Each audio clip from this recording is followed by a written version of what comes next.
안녕하세요. 손정식입니다. 오늘은 최신직연 쉽게 익히고 적용하기에 대해 말씀드리겠습니다. 최신직연 공부가 왜 필요한지를 말씀드리고 쉽게 공부하는 방법을 말씀드리겠습니다. 그리고 논문을 비판적 읽기를 하고 적용하는 방법을 말씀드리겠고 결론을 말씀드리겠습니다. 진료실에서 환자분들이 여러 가지 질문을 하시는데요. 이런 질문을 하셨습니다. 선생님, 귓불에 주름이 있으면 치매 걸린다는 기사를 봤는데 사실인가요? 라고 질문을 하셨습니다. 이런 질문을 받아보신 적이 있으신가요? 또 어떻게 생각하시는지요?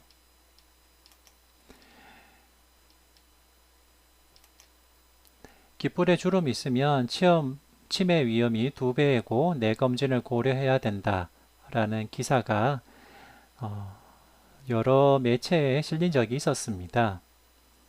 귓불에 주름이 있으면 치매 위험 2배, 귓불 주름이 있으면 치매로 이어질 가능성 높아 라는 이런 말을 들으면 무슨 생각이 드실까요? 이 좀 자극적인 제목과는 달리 기사를 자세히 읽어보면 사이언티픽 레포츠에 발표된 연구 결과를 나름 요약을 한 내용이 나옵니다. 대각선 귓불 주름과 인지기능 장애, 치매와의 연관성을 본 논문이고요. 대각선 귓불 주름이 정상인에서 보이는 것보다 더 많이 경도 인지 장애와 치매에서 관찰이 됐다라는 것이 내용입니다. 정상인 243명과 인지장애 환자 471명에서 대각선 귓불 주름을 관찰해 분석한 결과 인지장애 환자의 60%인 279명에서 대각선 귓불 주름이 관찰이 되었습니다. 특히 대각선 귓불 주름의 존재 여부는 혈관성 치매의 원인인 대뇌 백질의 변성 정도와 알츠하이머 병인은 베타 아밀로이드 양성률과 밀접한 상관관계를 보였다라는 기사인데요. 사이언티픽 레포츠에 실려 있는 기사를 서머리한 것이 논문에 있는 내용을 서머리한 것이 맞습니다. 그런데 이 논문에 있는 내용을 자세히 보면 다음과 같습니다. 귓볼주름이 있는 경우는 인지기능이 정상인 사람은 44%에서 귓볼주름이 나타나고 인지기능에 장애가 있는 사람은 59.2%에서 발견이 되었습니다. 그와 함께 인지기능 정상인 사람은 귓볼주름이 44%에서 있었고 MCI인 경우는 귓볼주름이 56.2%에서 있었고 데멘차의 경우에는 귓볼주름이 62.3%에서 발견이 되었습니다. 이 내용을 보면 사실 건강한 사람에게 인지기능이 정상인 사람에게도 10명 중 4명 이상 귓볼주름이 있다는 사실을 알 수가 있는데요. 그런데 이런 세부적인 설명 없이 단지 인지장애 환자의 60%에서 대각선 귓볼주름이 관찰되었다라는 말만 들으면 귓볼주름이 있으면 인지기능 저하나 치매 위험이 매우 높은 것처럼 느낄 수가 있습니다. 하지만 실제는 그렇지 않은데요.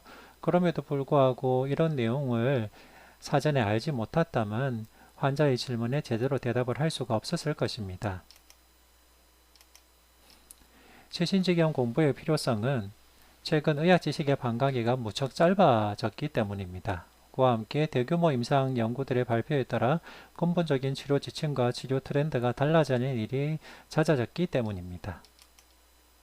그리고 의학 지식에 대한 대중의 관심이 늘었고 매스컴에서도 최신 의학 지식과 최신 임상 연구 결과들에 대한 기사들이 많아졌기 때문에 환자들이 의사보다 더 빨리 알고 질문하는 경우가 흔해졌습니다. 이런 경우 환자분들이 물었는데 의사가 무슨 말인지 모르고 대답을 못한다면 라포에 나쁜 영향을 미칠 수가 있습니다.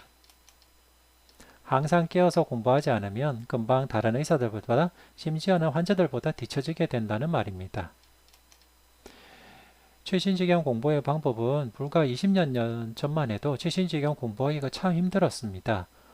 도서관이나 최신 저널들을 뒤져야만 가능했었는데요. 그리고 예전에는 그 분야 대가들이 즐겨 처방하는 상용 처방이나 임상적인 근거, 노하우 등을 얻기가 무척 어려웠기 때문에 이런 대가들을 따라다니면서 배울 수밖에 없었습니다. 그런데 요즘은 연소 강좌가 정말로 많습니다. 온라인이든 오프라인이든 많은 연소 강좌가 있고 거기에서 클릭 몇 번으로 대가들이나 전문가들의 강의를 들을 수가 있습니다. 학술대회나 연소 강좌에 참석하면 그 분야의 대가들이나 강호의 고수들에서 핵심 지식과 노하우를 들을 수 있고 또 질문도 할 수가 있습니다. 유명 국제 학술대회의 경우에는 실시간 중계도 합니다. 이렇게 미국 심장병 학회 같은 경우에는 코비드-19 팬데믹 이전에는 유튜브에 실시간 중계도 했었고 최근에도 유튜브나 학회 사이트를 통해서 실시간 또는 녹화된 내용들, 발표 자료들을 쉽게 클릭 몇 번으로 볼 수가 있습니다. 최신지견 쉽게 공부하는 제일 간단한 방법은 의학신문을 보는 것입니다. 매일 신문을 보며 세상 돌아가는 것을 알게 되듯이 의학신문을 통해 매주 업데이트되는 최신 의학 지식을 간단하게 알 수 있고요. 외국의 유명 학술 사이트나 가이드라인 사이트도 큰 도움이 됩니다. 국내 의학 정보 사이트도 상당히 내실 있고 좋은 사이트들이 많아졌습니다. 메드스케이프는 의학 정보의 보고이고 누구에게나 추천드리는 아주 좋은 의학 정보 사이트입니다. 무료로 가입이 되기 때문에 꼭 가입하셔서 매일 한 번씩 둘러보시면 좋겠습니다. 그리고 메디컬 업저더나 더 모스트 메디컬 타임즈 같은 이런 국내 의학 신문도 큰 도움이 되고요.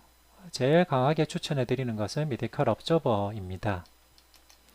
그와 함께 메디컬 업저버 팀에서 만드는 월간지 형태인 더 모스트도 큰 도움이 됩니다. 메디컬 타임즈에도 아주 좋은 기사들이 많이 실립니다.